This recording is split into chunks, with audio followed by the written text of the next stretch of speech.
Yes, the title is correct. You actually read it right. I am leaving the NHS slowly as a physiotherapist, and I'll tell you exactly why in this video, why I'm leaving. But first, I need to give you a bit of background on how I actually got into physiotherapy in the first place. I did sports science for my first degree. Initially got out A-levels, didn't really actually want to even go to uni, but I did sports science. Now, sports science was actually great. I thoroughly enjoyed that degree. In that same period of studying sports science, I did my strength and conditioning qualifications independently without any help from the degree. And strength and conditioning was absolutely amazing. I enjoyed it. I worked in different clubs. I actually worked abroad as well, worked in different sports, and that's kind of how I'm working in jiu-jitsu at the moment. Well, not working in jiu-jitsu, I'm actually competing in jiu-jitsu. And then what I did after doing strength and conditioning is I went into physiotherapy. And then I did a whole another 3 years, because there's options of doing 2 years or doing 3 years, which is the undergrad. And I did the undergrad after I did one undergrad already. So technically I did 2 undergrads, even though I say to people I did a postgrad because it was postgrad. But I did another undergrad because I wanted to do physiotherapy, as I wanted to get into more musculoskeletal stuff. Because of strength and conditioning, I thoroughly enjoyed the whole rehabilitation side of training athletes and individuals. And so I thought, you know what, if I do physiotherapy, I can gain that musculoskeletal aspect from physiotherapy and then take that into NHS or private setting or working with athletes. After doing the whole 6 years of studying, doing strength and conditioning coaching, and then getting into physiotherapy post-grad, the goal was to actually get into the NHS first. Reason being is the NHS is well known around the world for the public sector and how it's free healthcare and all that stuff, right? You guys know more than me. But I didn't think it was going to be as bad as it is in terms of the work life and what you're getting back from putting a lot of work in. This is where it gets a bit tricky, because a lot of people love working in the NHS. And don't get me wrong, I did enjoy working in the NHS. But are you getting what you deserve from the work you put in, day day out? Especially when it can get quite repetitive. Seeing the similar patients daily, the people you work with can get a bit boring. If someone's watching this who's worked with me, I don't mean you personally, but what I mean is everyone gets a bit stale. I feel like people need something fresh in their life, especially when you're working in the NHS, because it feels like you're just working for the sake of working rather than actually enjoying that team environment. This is how I felt. I feel like I've had great colleagues, I've had great people I've worked with. Some of the people I worked with were amazing.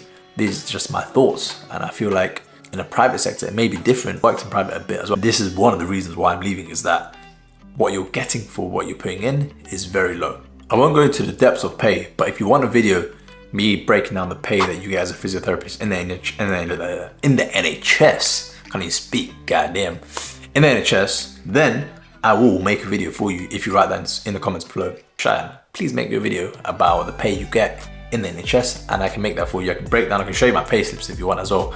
I know there's a couple of medical YouTubers who've done that before, and I found that pretty cool. I found that pretty useful.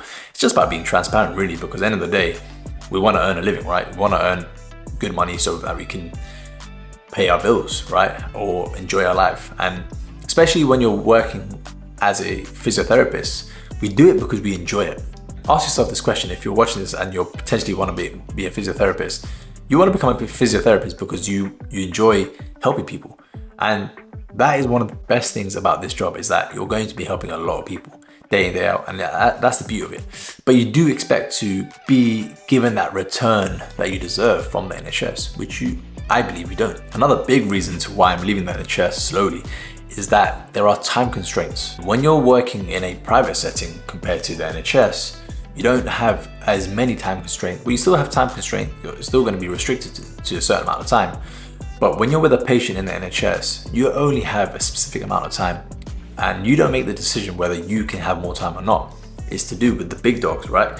Because at the end of the day, it's still a business. Even though it's a public healthcare system, it's still a business. Whatever the patient is technically paying for, it's going out of our taxes and all that stuff. There will be a time where, for example, you are seeing a patient for half an hour in a MSK setting, which is musculoskeletal, and you may want a bit more because you want to take them through a couple of exercises that you know are potentially beneficial for them. You may not be able to do that, so you're gonna have to just give the exercises and tell them to go home and do it themselves. In a private setting, you may be able to have more time because it's a bit more flexible, depending who you're working for, if you're working for yourself or you're working for a company. For example, I do a lot of online coaching, which is physiotherapy plus personal training. And now, if I have a client who has back pain, I can go through a full 1 hour consultation. Yes, I can charge however much I want because I'm selling myself basically on the internet to say I provide these physiotherapy services and I can show them my portfolio through social media, which is a great way of monetizing your skills through social media, because that's how you're going to get clients privately, right? Unless you're working for a company or a clinic. So that is a great way of being able to have fun with your passion. You can actually get clients through social media, Instagram, TikTok, all that stuff. Get your clients who are going to pay you for an hour. You can actually do your session with an hour is a good enough time, rather than having a half an hour rush session, which is not enough for the client. You can actually tailor make your sessions to what you think is going to be beneficial for that specific client. Now you're probably thinking, oh Shayaan, you still haven't told us the proper reason to why you're leaving slowly. Well, the actual reason is I've actually started my own business, which is completely different to physiotherapy. I've started this social media agency business, which is starting to pick up, and I've been working on that. But alongside that, I've been doing YouTube, I've been doing a bit of TikTok, Instagram. I'm trying to become a digital creator, but I still do physiotherapy on the side. So I still do physiotherapy privately, where I can potentially work for a clinic, or I can work for myself, getting clients through Instagram or any type of social media channel. And I've been doing that since I've been working in the NHS anyway, but now I'm picking it up a bit more to the fact where I don't actually need to work in the NHS and I can start doing that more full time.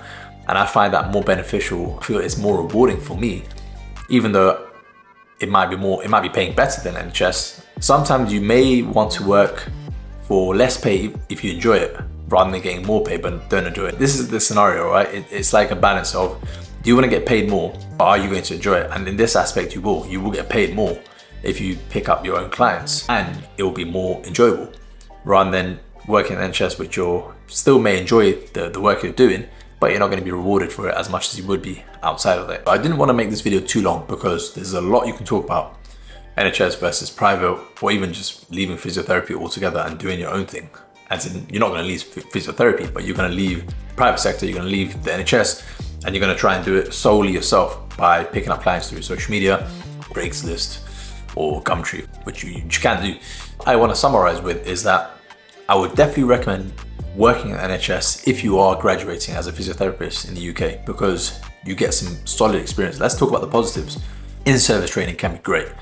Sometimes it can be, you might not even get any in-service training. As a locum, you don't get any training. Actually, you might be able to if you ask, but as a locum, you don't, which is self-employed. If you're working as a permanent staff, you should get in-service training, which is, the NHS has the best training because they're going to teach you regularly on a weekly basis. And I did experience some of that, and that was one of the reasons why I wanted to work in the NHS, and I don't regret doing that for sure. But that is definitely one reason to why you should work in the NHS, because it's going to allow you to boost your skills and actually become a great physiotherapist before going out to the private world, which you may not be able to get that continued professional development that you may have in the NHS. And this also depends on your personal journey. What type of person are you? Are you the type of person to actually graft, to grind and get your own clients, or to start a business?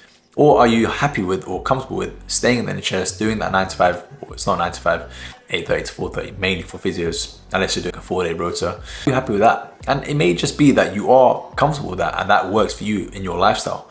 So I don't want you to take away from this video thinking NHS is terrible, because it's not. There are a lot of benefits from the NHS. You get all this pension benefits, as I mentioned in the start of the video, the holiday pay, the sick pay, and there are huge other benefits that you get, which you can find out when you apply for the job.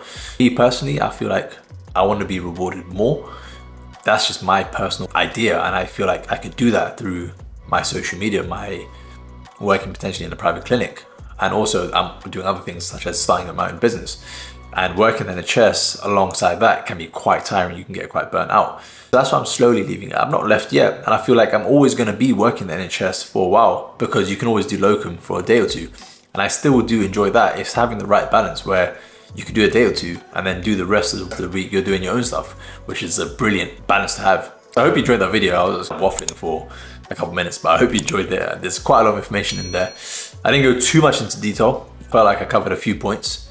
But if you feel like you have any specific questions, do put them in the comments below. If you want me to make a specific video on anything about physiotherapy, do comment below. There was a few comments on the last video, which was nice. And I'll see you in the next video. Peace.